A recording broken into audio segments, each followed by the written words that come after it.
കുറച്ച് ക്ലയൻസ് ചോദിക്കാറുള്ള ഒരു ചോദ്യമാണ്, ഡോക്ടറെ കോസ്മെറ്റിക് സർജറി ചെയ്യുമ്പോൾ നമുക്ക് ജനറൽ അനസ്തീഷ്യയുടെ ഒക്കെ ഒരു ആവശ്യമുണ്ടോ, ലോക്കൽ അനസ്തീഷ്യയിൽ അത് ചെയ്ത് തീർത്തൂടെ, അതല്ലേ കുറച്ചും കൂടെ നമുക്ക് അണ്ടർ ഐ ബാഗ് റിമൂവൽ ചെയ്തിട്ടുള്ള ഒരു ജനറൽ അനസ്തീഷ്യയിൽ ചെയ്തിട്ടുള്ള ഒരാളോട് ചോദിക്കാം, like how was your journey, എങ്ങനെയായിരുന്നു, പേടിയുണ്ടായിരുന്നില്ലേ?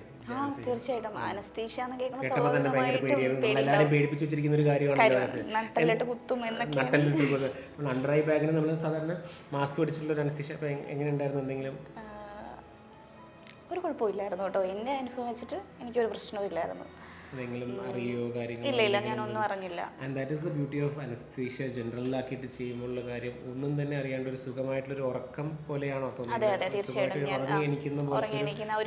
ആ ഒരു കംഫർട്ടിനകത്ത് തന്നെ ആ പ്രൊസീജിയർ ചെയ്ത് തീർക്കുക എന്ന് പറഞ്ഞു കഴിഞ്ഞാൽ ആ ഒരു കംഫർട്ട് ലോക്കൽ അനസ്തീഷ്യയിൽ പോലും കിട്ടാത്തൊരു കാര്യമാണ്. പിന്നെ അതിനുശേഷം പെയിനോ കാര്യങ്ങളോ അങ്ങനെ എങ്ങനെയൊക്കെ ഉണ്ടായിരുന്നു? ഇല്ല, പെയിൻ ഒന്നും ഇല്ലായിരുന്നു. അങ്ങനെ ഒന്നുമില്ലെന്ന് പറയല്ലേ? അല്ല, എനിക്ക് അങ്ങനെ പെയിൻ ഇല്ലായിരുന്നു ഡോക്ടറെ.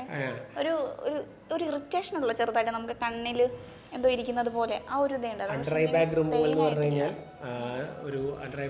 പറഞ്ഞു കഴിഞ്ഞാൽ ഒരു ഡേ കെയർ പ്രൊസീജിയറാണ്.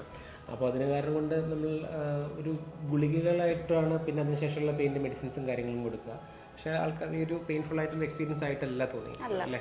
അതിന് ശേഷം പിന്നെ എന്തെങ്കിലും ഡിസ്കംഫോർട്ടോ നീരോ പിന്നെ എപ്പോഴും ജോലിക്ക് പോകാനും എന്തെങ്കിലും ഫംഗ്ഷൻസും കാര്യങ്ങളോ എന്തൊക്കെ ഉണ്ടായിരുന്നല്ലോ അല്ലേ? അതിനൊക്കെ പെട്ടെന്ന് അറ്റൻഡ് ചെയ്യാൻ പറ്റി കുഴപ്പമൊന്നുമില്ല. നീരൊക്കെ പെട്ടെന്ന് തന്നെ ഒരുപാട് ഉണ്ടായിരുന്നോ നീരും? ഇല്ല, കുറച്ചേ ഉണ്ടായിരുന്നു.